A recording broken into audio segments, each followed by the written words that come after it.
Welcome to the Inside Lane, a four-screen series where we explore the future of connected mobility. I'm your host, Chris Brennan, and with me today is our very own Head of Strategy and Growth, Ms. Anna Theile. Anna, welcome to the show.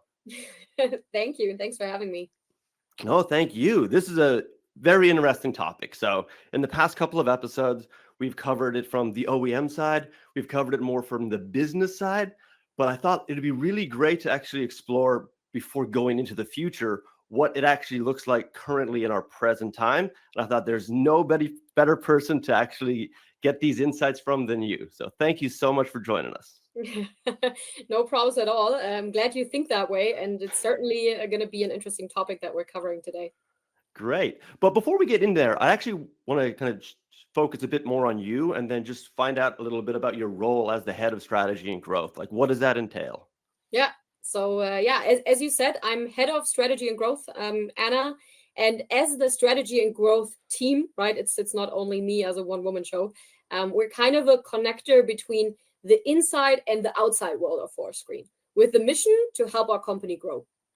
What that actually means is, from an external perspective, we're taking care of investor relations and financing, but also strategic partnerships. So, for example, our team facilitated to help raise our Series A last year, which was, of course, a huge milestone for us. Now also looking more towards our Series B. But then on the internal side, we're kind of taking that external view and alignment with our investors on the strategic vision and, of course, also founder alignment into the company and help drive growth in the company through providing our strategic directions, translating those into actionable goals, and helping our teams achieve this. We do this as internal consultants, so basically helping with go-to-market analysis, driving performance, and so on, but also by defining expansion priorities, so owning our global expansion into lots of different countries, now already at 11, and providing the necessary market intelligence that helps our teams succeed in doing so. So I would say very broad role that is connected to all our teams and, of course, also investors at the same time. Helping everyone achieve their goals and maybe have their job a little bit easier in the day-to-day life. That's great. That's wonderful. And how have you found your journey so far in Fourscreen?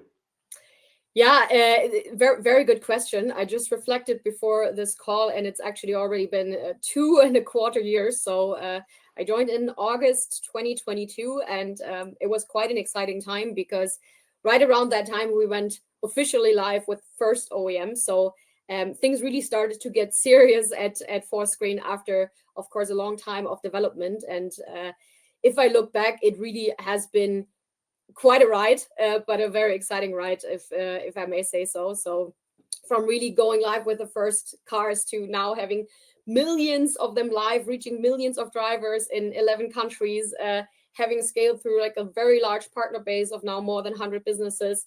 I think it's super, super exciting also looking back how the team has grown and doubled and the organization professionalized. So I can only say it's the first time I've really been working in a startup. I've seen lots and lots of corporates as I have a background in consulting, but the pace that we have developed at and let's say exciting milestones, the frequency of milestones that we have reached has just been really, really motivating for me. And of course, as I said before, due to the nature of the topics that we're covering, seeing so much and of course also learning so much in the meantime in terms of how to build a business, has been super insightful and also a lot of fun.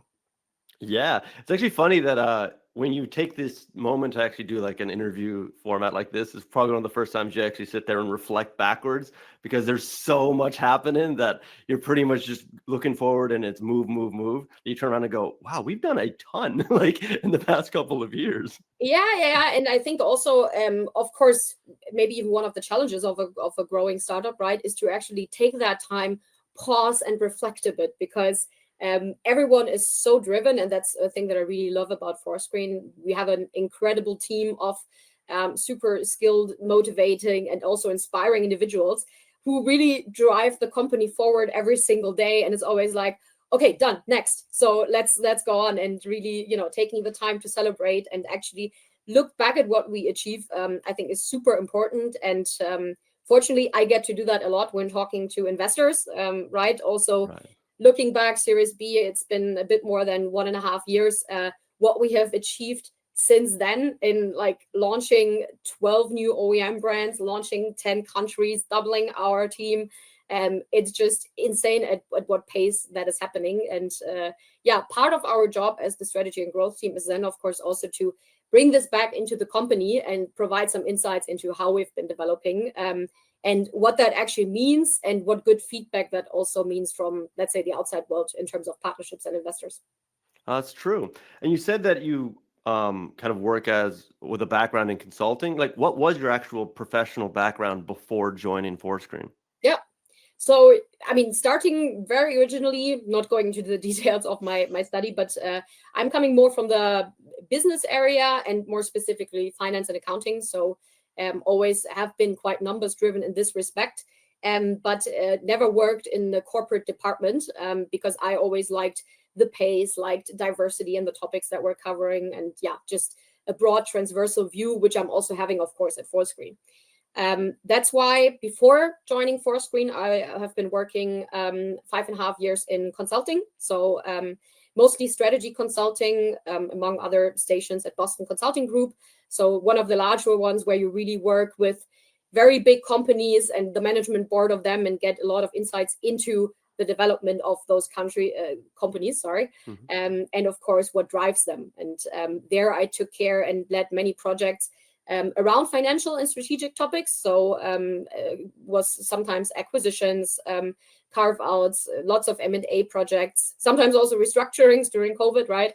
But yeah, really having a lot to do with the automotive and aviation industry, and seeing lots of trends, also seeing lots of challenges, that, yeah, kind of then in the end build the bridge again to say, okay, I really want to have a direct impact, not only advising people, but taking decisions in the day-to-day business, and yeah, really build something myself, where I think that the speed can be even greater than in the consulting projects, where of course in huge corporates you're still dependent on a lot of different stakeholders. So yeah, that's kind of already motivating why I then in the end ended up at Fourscreen.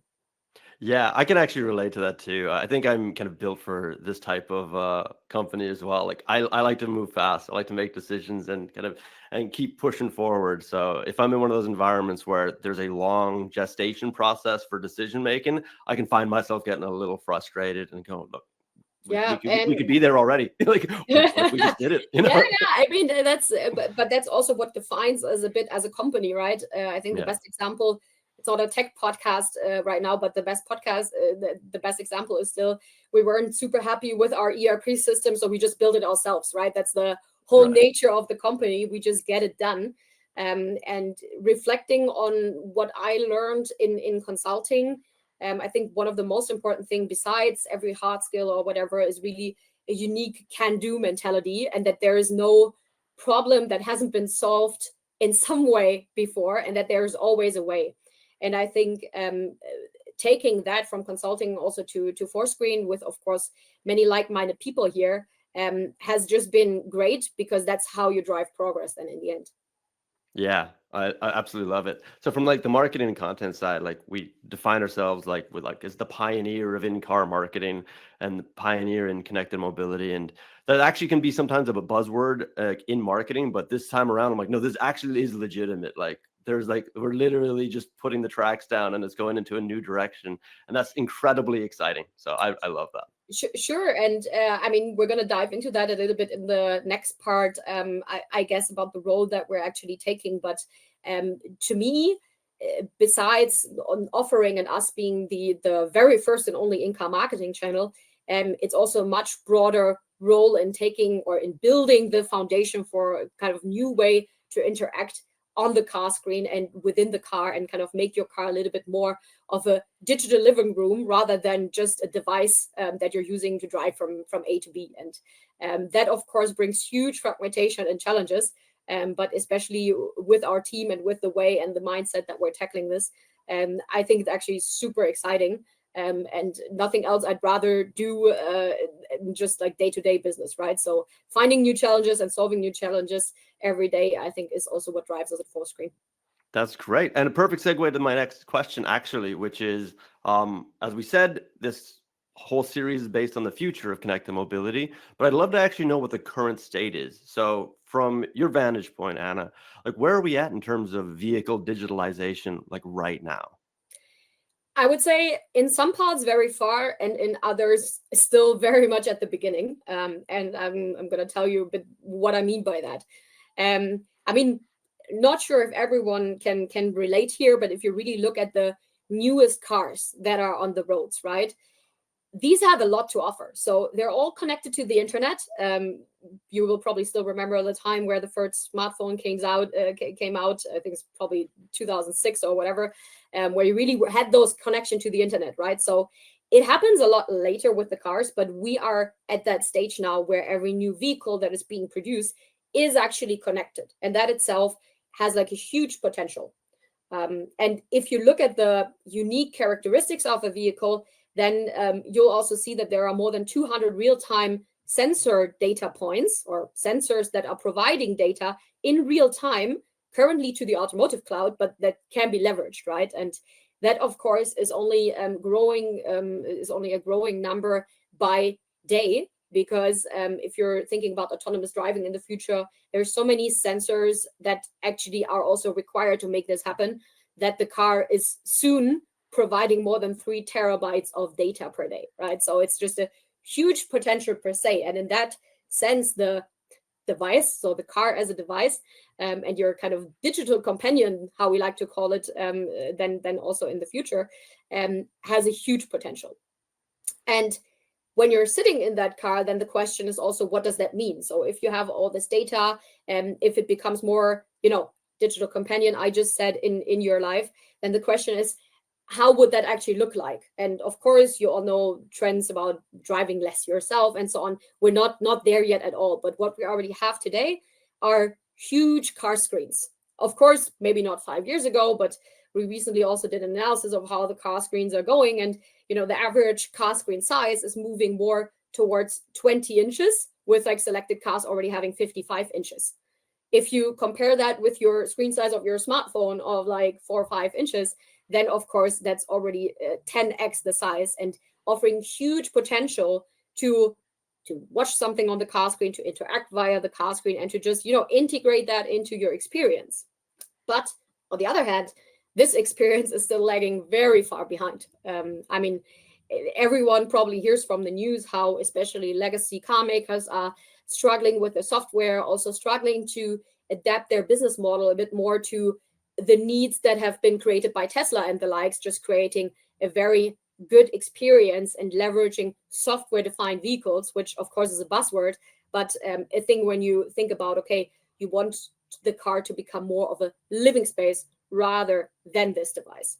And where we see ourselves now, and of course also where we as Foursquare kind of chime into, is that the UX of the driving experience, driving UX, is still much to be improved, because of course you have the maps, you're also starting to have first app stores in the car, but it's very much in transformation, and of course offering nowhere near as many opportunities as your car would, which is why mirroring solutions like, for example, CarPlay are of course still prominent, even though they actually have very limited integration with the car, also a bit limited UX. You cannot do the same things also on your smartphone, but it's still better than what has been there today. And so there's no great and best solution yet out there, because, as said, it's still very much in transformation.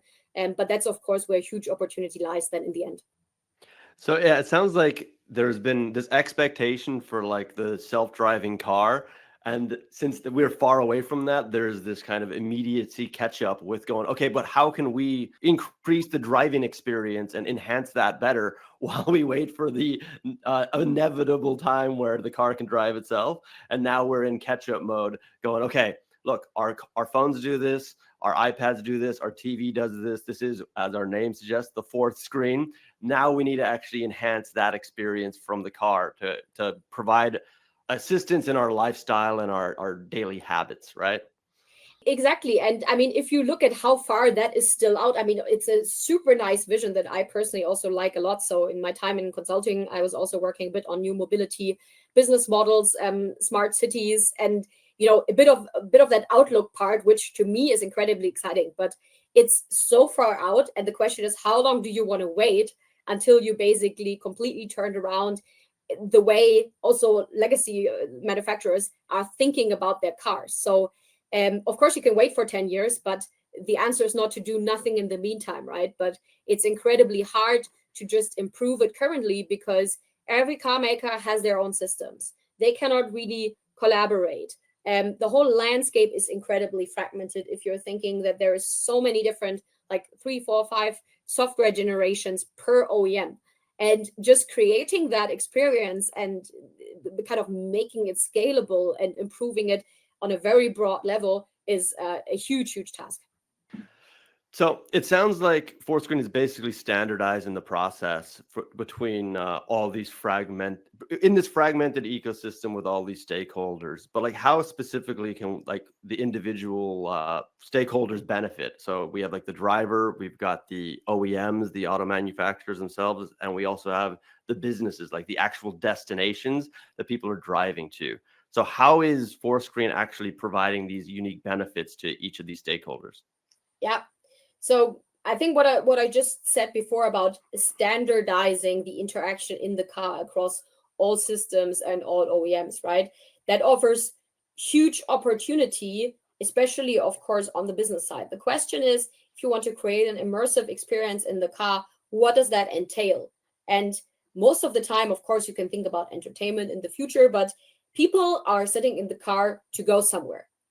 Now, of course, they might have a specific destinations. They might also just drive around on their daily commute. But right now, maps in the OEM systems, they're still quite limited in the value they're adding. They might be very cluttered with different points of interest. And what we're doing with this standardized channel is actually enhancing the experience and putting businesses, putting city partners, putting maybe also your next 6 station that you have to go to on the map and allowing those businesses, like also a gas station, maybe a Shell, to directly interact with you in the car. Can be, and I'm sure that you've also covered this with Jeff, right? It can be a logo on the map. It can be a listing in your next search when you actually need to go there.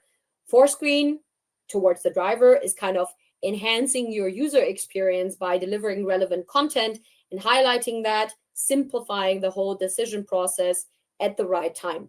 And of course, for the businesses, let's take the example of a Shell. The huge benefit is that we are aggregating and also standardizing access to the car screen. Of course, we are covering huge complexity, right? So on the OEM side, we're integrating on a tailored basis into all the different systems, but the business partner does not see that. So in terms of them being visible on the map, being able to interact with their target audience and have a completely new marketing channel, that's, I would even say, revolutionary, because it's the very first time that really this new device, and you talked about the 4th device in people's lives. So after the smartphone, now the next digital device, we're really unlocking this. And by unlocking this and bringing all the business partners onto the platform, we also provide huge added value to the OEMs, because OEMs themselves, they have a lot to do, of course, with their software development, manufacturing the cars, designing them, and so on. But it's not in their core nature to develop a ton of different digital business models, right? So they would need to invest a lot of resources, build up a lot of know-how, and maybe even try to collaborate with other car manufacturers, which is super, super difficult. And we are doing it for them. So by bringing all the businesses onto the platform, we enable them to monetize the user experience, also differentiate versus their competitions, and really develop scalable digital revenue streams, which will become much, much more important in their kind of supply chain and monetization equation in the future. We're really enabling and unlocking it for them, while they are still keeping 100% control over the interface, keeping their UI UX. So we look 100% like the OEM and are kind of headless white label. And that's exactly what they want. They need tailored solutions. They need easy solutions that also kind of fit into their sometimes complicated processes. And we're the ones providing that. Of course, then in the end, I already said it, with the goal of enhancing the user experience and provide the right information at the right time when you need it. For example, if you're refueling, and then we're then suggesting the Shell to you. That's great. I remember even whenever I speak to just friends of mine and colleagues, and they ask about what Fourscreen does, like the reactions I get from them is like, they're like, "Oh my gosh, I didn't even think this was even possible." Like, for example, the ad format recommendation where the car traditionally will just tell you that there is an issue, and it's a prompt like you have to fuel up. Now, with Fourscreen and building into all the stakeholders in its ecosystem, you're actually provided a solution through the car screen. And like that one very specific way of tapping into the data that has just previously been untapped is like super exciting. And it's really just the tip of the iceberg for what we can actually do for the drivers, for the OEMs, and for the businesses alike. Yeah, for sure. And I mean, just that's also the beginning, right? So you of course start with what's most relevant now. Now the drivers are still behind the steering wheel themselves. They have to go somewhere. So we try to help them as best as possible in doing so. If you really think ahead, and with the car becoming more of an entertainment space, that of course opens up huge new possibilities beyond, that are, you know, more focused about the general browsing experience, different apps and so on. And even then, you need a standardized channel to bring something into the car, just because safety standards are so high. There is no mobile development standards that are being applicable in the car. It's just a whole new ecosystem where also incumbent players who are doing a lot in the mobile world are struggling to conquer this complexity and to also adapt their standards. And that's where we come in as like really this channel that is bringing everything together and facilitating enhanced content across OEMs, and of course also across all apps. Yeah, that's fantastic. It's super exciting. So basically, when we're looking at the future of connected mobility, what specifically can we expect to see, or are we excited to explore in terms of like the in-car marketing potential, the driver experience potential, like the benefits that all the parties actually engage with? Because like we are already providing a few different ad formats that add immense benefit. But as you say, there's hundreds of sensors that are previously untapped.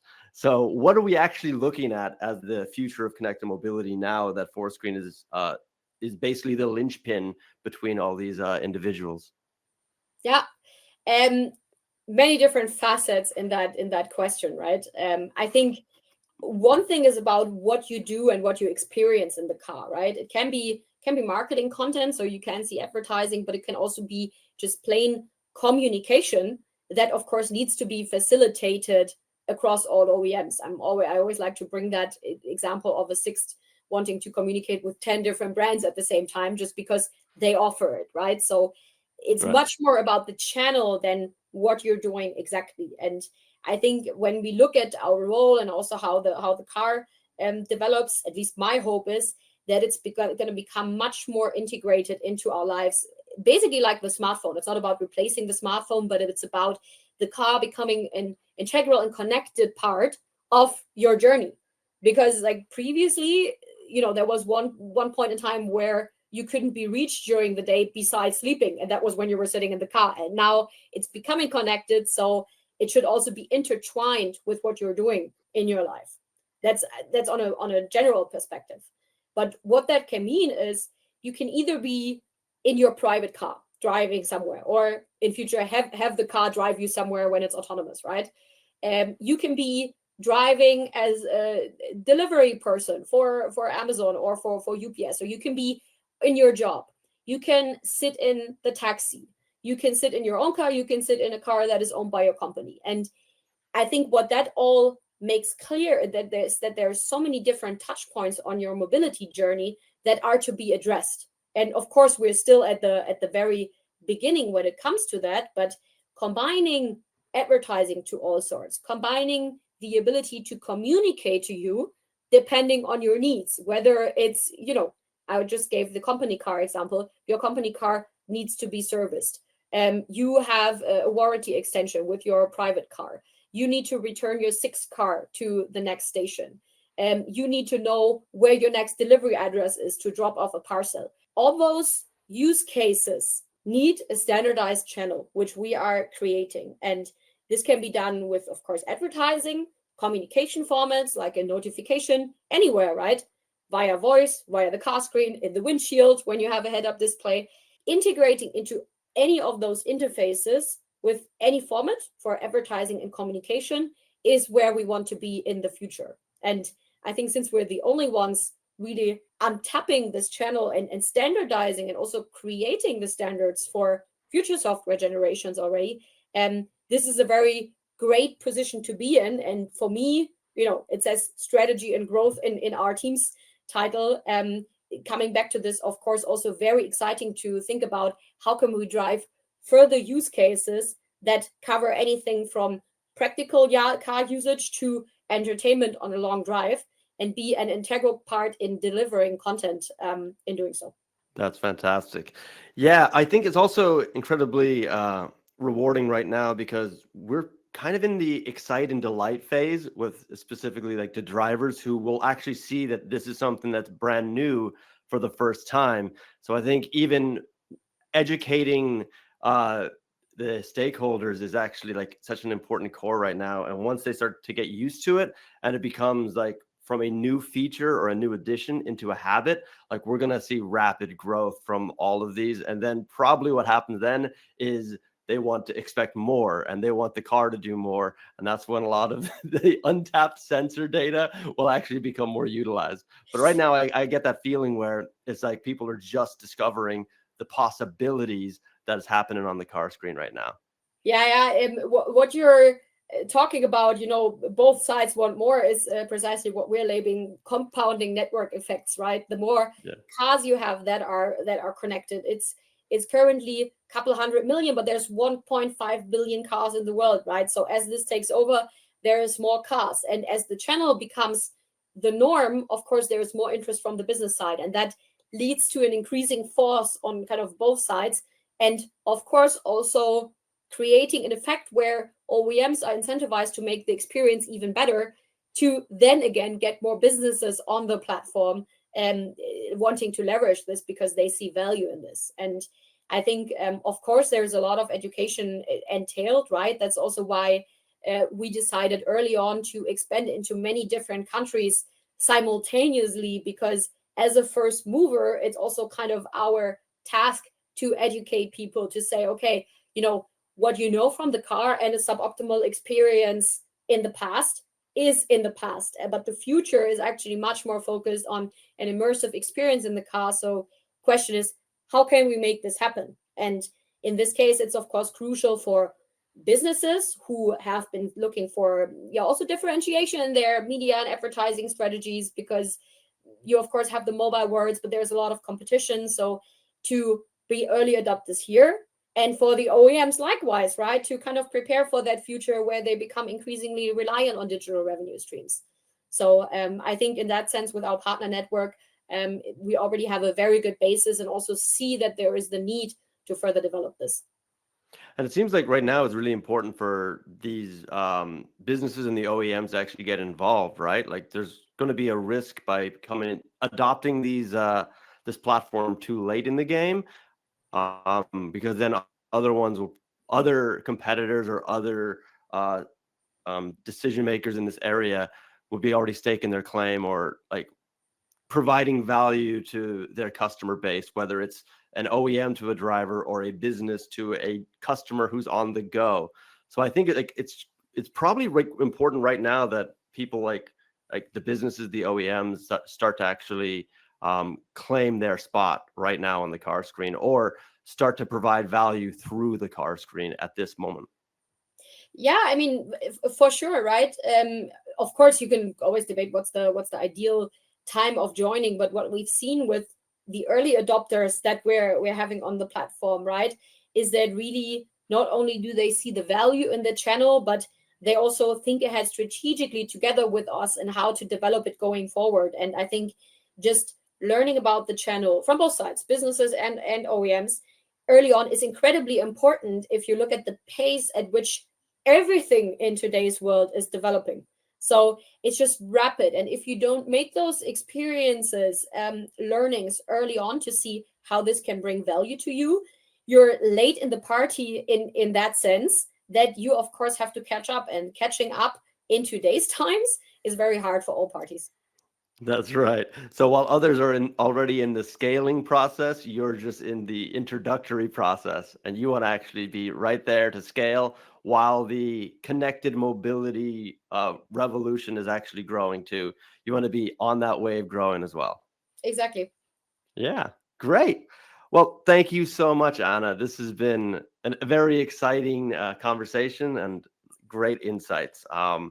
Yeah, like that's pretty much all the questions I have for you. Thank you so much for taking the time to speak with me today.